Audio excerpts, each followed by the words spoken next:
maybe you could just tell me a little bit about your relationship to the Brandon Estate and what it was like to live nearby. Basically, I bought a camera, for Cine Club when they first appeared, and before that there were 16mm cameras around, but you had to be rich, you know. But with the 8mm, you could. It was affordable. It wasn't cheap, no, but it was affordable. And I bought a Zeiss Icon camera, which was a weird little thing from Germany, and it looked like an ordinary camera, except somehow or other they'd squeezed all the gubbins inside so that it would run 8mm film, and you know, you had to take it out, turn it over halfway through, and you had your 4 minutes. But and so that's when I started. I don't know why I was interested. I think my mum had what had been my dad's camera, but that was an ornate stick click camera. But I think maybe somehow or other, anyway, you know, I'd started work, I had just a little bit of money, I had enough to buy this Zeiss Icon, and they were really good cameras. But, you know, basic, you know, they just had a single lens, and as you did. And so I started taking, we took sort of just normal things around about, you know. And I also, there was a series on BBC, and it told you how to make films, you know, and I was, you know, I thought this is really good, you know, because at the same time I was learning to be an engineer, and there's a lot of planning in engineering, and so I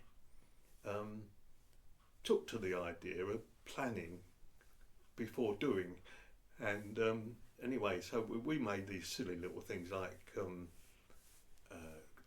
fake sort of commercials, you know, where someone's looking for brand X, and they give you instead of surf, you know, and things like that. And so I've got all these tiny little snippets of film, which I enjoyed making. My family, you know, they're always willing to make fools of themselves, and so I've got all these little bits of film. Where do you think you got it from? And but we had a wonderful time, and you know, I say that they all joined in. My mum joined in, and of course now it's invaluable. All these films, as my mum, as a young woman, you know, and I mean, she died, I don't know how many years ago now, but they're there, and it's her. And it's her just playing around, you know. Your sister doesn't like looking at them because she's, oh my God, look at that dress! Oh my God, look at those shoes! But anyway, so that was how we were.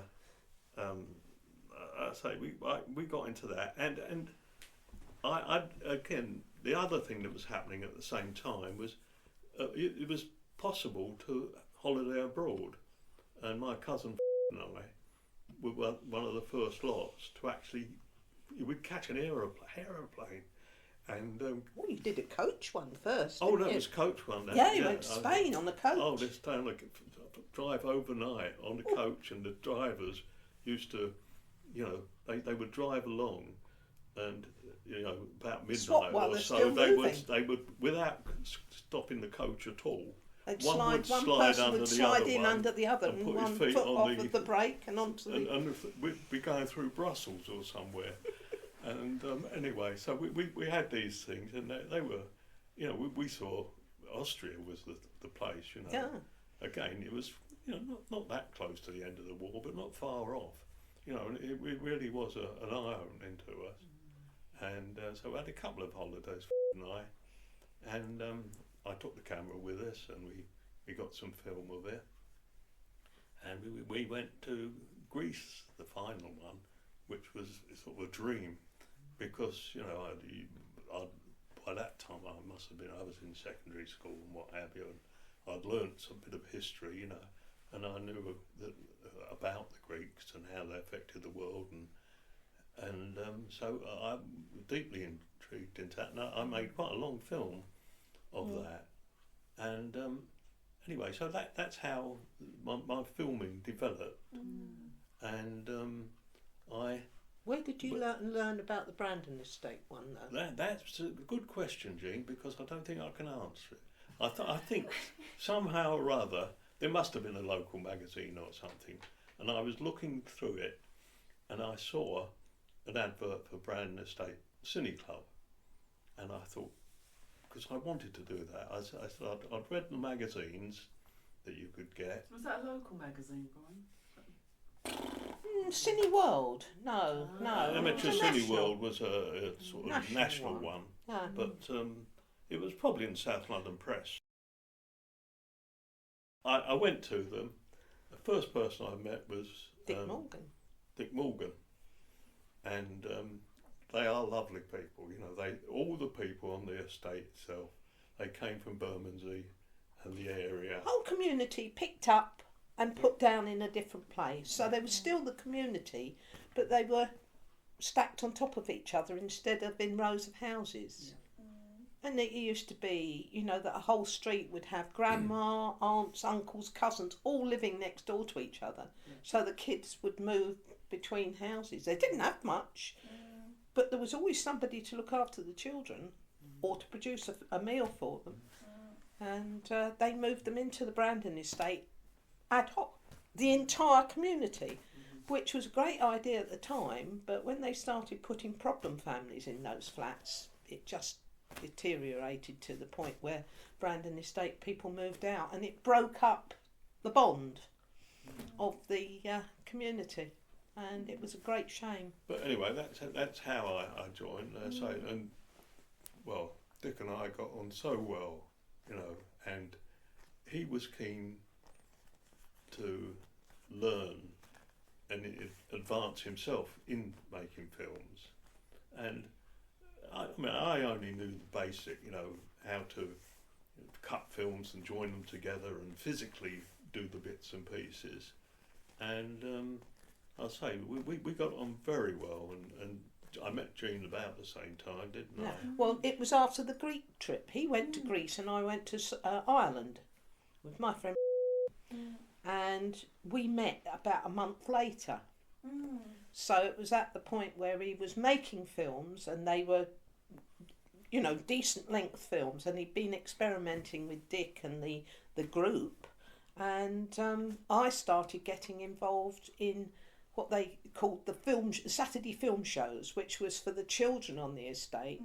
The Cine Club, as part of the social setup, used to hire 2 projectors and used the big social hall to put on a film show for 3 hours on a Saturday, and they would hire the films as well, so you get things like Popeye, Woody Woodpecker, and usually a longer film, some cowboy adventure, or, you know, something the kids would like. And you would load up your reel onto one projector, that would be running, and the other projector would be being loaded up with the next film. So there was no break in it, it would carry on. And then halfway through there was an ice cream break, and I had the key to the freezer, and we used to get them queued up, and I'd unlock the freezer and they each got an ice cream, and you used to have to check the faces to see who'd got ice cream round their chops before, because they'd already had one and run round to the back of the line and got on again. So yes, and they'd have their ice cream break, and then they'd sit down and we'd have some cartoons or something. So and I got involved with doing that because they needed an extra pair of hands. We used to have 400 kids all packed in this hall. No parents in sight. They had their Saturday afternoon lie-in, and yes, the one time that the projectors, the films, somebody went for a cheaper version of films and the kids did not like it. And then the projector broke down and we sent them all home early, and the parents were very upset. But it was good fun. This is so, I love the flow of all of this, so I don't want to interrupt, but I also just want to briefly, like you were sort of saying, place it in time. Do you remember when you first got your camera and how old you were, maybe what year it was. What was the year you started at Well, college? it would have been 19? 67, I think. Does that make sense? No, that's the year we got married there. We got married. Shush. Yes, so 70, no. When would you have left school? 42, you were born. I was 17 when I left school, so that was 59. Yeah, so early 60s. So early 60s, Early and I 60s. say that was the time when you were starting to get Japanese and German cine cameras, and it became more of a normal thing. Before, Drifting out of rationing and starting to get a few pennies in your pocket. If you ever see a film on TV, it's usually someone rich and their children, and a great big cine camera somewhere or other, as I say. And it was just about that time that I say Kodachrome. I became Eastman colour. familiar. Oh dear. I became familiar with it, and coloured pictures even. I mean. To actually see coloured pictures to that time, you had little black and white things. So we the whole thing was a new experience, and now called projecting as well. There was all sorts of things coming together, and as I say, I think with the Cine Club, that gave the opportunity to do that, and the big thing was about the Canvey part of it was it was almost like someone had set up a film, it had a pattern to it. You knew exactly what was going to happen, but you didn't know. You could position yourself to capture it because you know. you knew where they were going and what was going to Yeah, happen. so it almost wrote its own script, if you like. I wonder if I might ask a question before we get on to talking a bit more Yeah, about sure. the actual films themselves. I'm really interested in the Cine Club itself and how that all started. Who instigated that? Whose idea was that? And was it Richard's? Was he? Yeah. It was. Yeah, So I he think it started was. yeah. I mean, I've got some old film there. This film we made just after I joined, which was an operation in a hospital, and whatever you wanted, you could get hold of somewhere or other, and we wanted the equipment for an operating theatre, you see, and so we got some oxygen cylinders. They had the gowns, the masks, the scalpels, the scissors, the all clamps, the instruments and everything, the whole lot. But and you were saying about Richard that he wanted to gain experience too. I mean, had he had any previous? No, I don't think we hadn't. I think anything that we learned either from this amateur cine world, and there were some really good writers in there. People who had been involved themselves. Yeah. And there's one of them. Lives just down the road here. Yeah. But sadly, very, very poorly at the moment. And were there any rules to the club? I mean, not that I found out about. We never. I don't think we ever paid anything, did we? I think there was a small membership fee, but it was run as part of the social club. Yeah. The bingo and the bar on Brandon Estate. On Brandon Estate paid for the children's outings, the tea parties, and everything else. It was the profits from the bingo and the bar. And it was the money went in, the money came out, but it was all used within the Brandon Estate, and it was very, very well run. I was just thinking of a time when Dick and I met up with a guy who came from one of the other big London housing estates. Aylesbury? I can't remember what his name was, but nearby or just? I don't know. Probably within 5 or 6 miles of us. Oh. And anyway, he came over and we showed him our films, and he was absolutely gobsmacked. Because how many coaches did we have? 10 coaches. you know, and we've had half the police You'd force have out, 60 kids on the coach, and everything maybe 3 else. adults. And it was, you know, Absolutely. You know, he couldn't understand how you could put together something like that. And the scale of it, and it works. We never worked. lost anybody, we never damaged anybody. And the Red Cross bloke, no, St John's Ambulance, bloke used to come every year, and I don't think he ever opened his bag. The one thing you did need was the sick buckets on the way home. They stuffed themselves silly. Yes. But as I say, that was a minor problem. Somehow or other, if you wanted it, it was there. Yeah. I mean, you'll see one of the shots, you know, with someone staggering out with a great big box, crate of oranges or whatever. He worked at Covent Garden, and somebody else works down on the docks, and somebody else works in supply chain of one of the NAFI.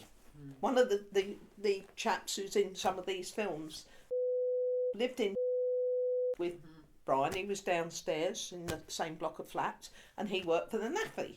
So you could get bulk packets of whatever.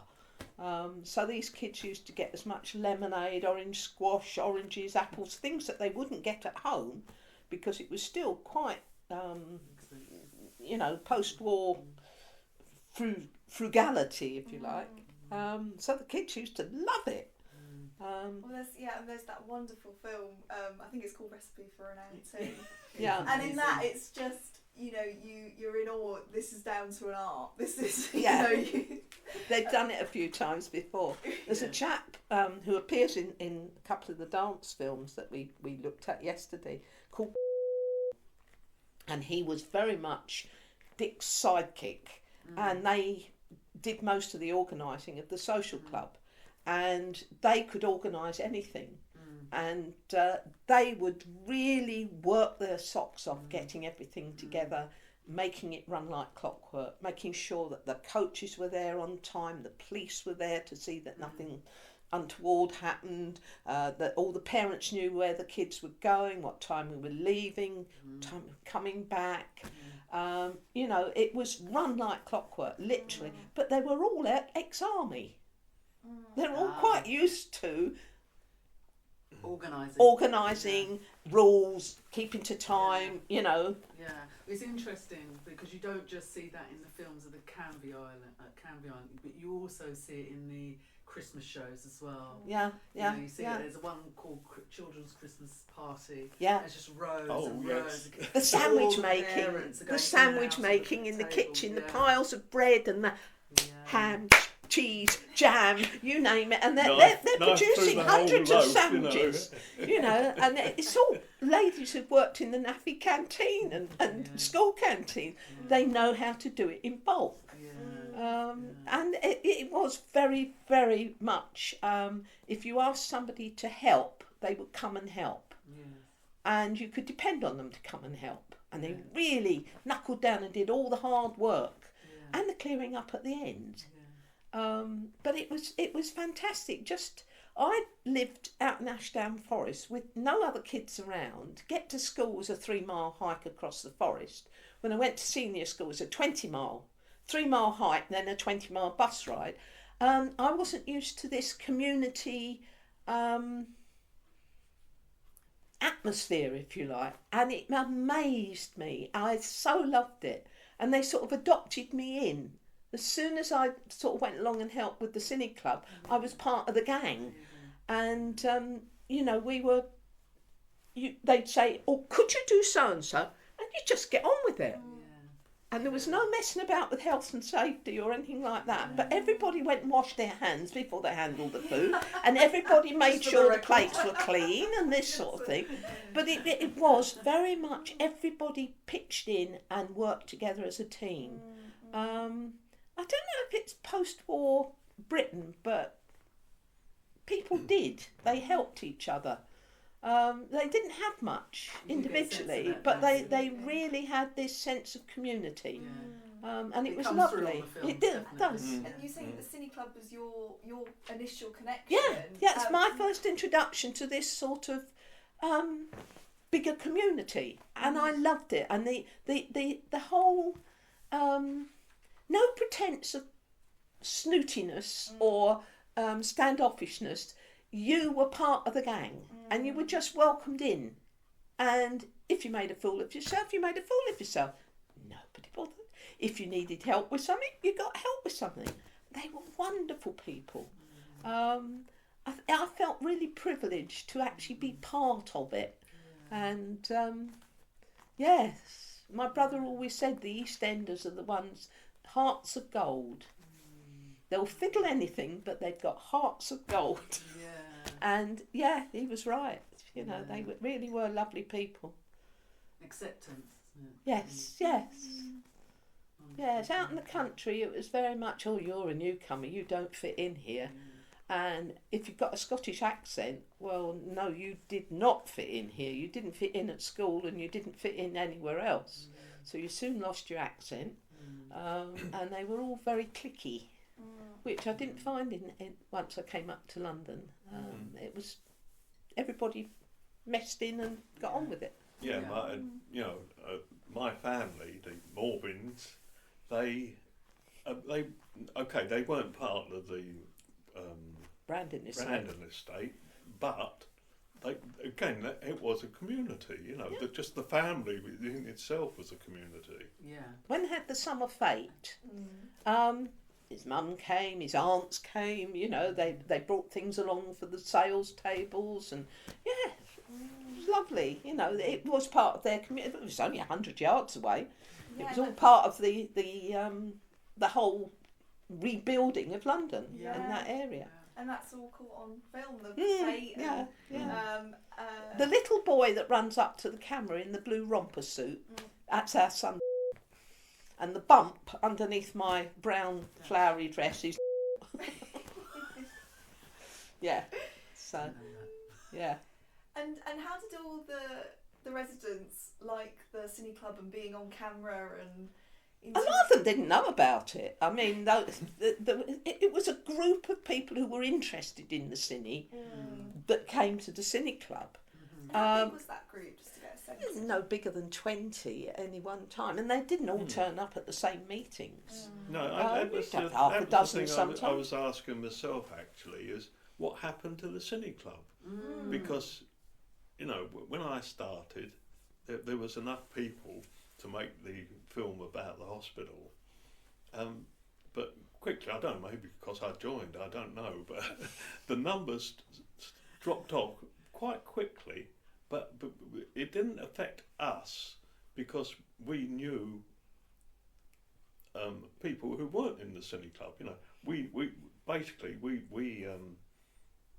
the Cine Club, I think, almost finished at that time, and but the connection with the Brandon Estate was sort of reinforced. Some of those films that we found yesterday are early 60s, so when the Cine Club first set up. So, but as I say, the quality's not very good because the film itself was starting to deteriorate, and the only way we could copy it was to show the film on a screen and film the screen.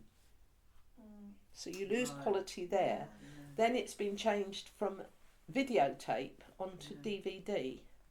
You lose again quality. You can see what's going on, but you can't see the clear detail. It's not sharp. Yeah, I think I've got that wrong. I think the earliest film is it 62? 62? Should be, I think. And did you ever connect with any other cine clubs or amateur film clubs as part of the Brandon Estate? No, is a word, in a single word. There weren't that many around. No. I mean, there were obviously cine clubs around, but nothing comparable with it. And there weren't.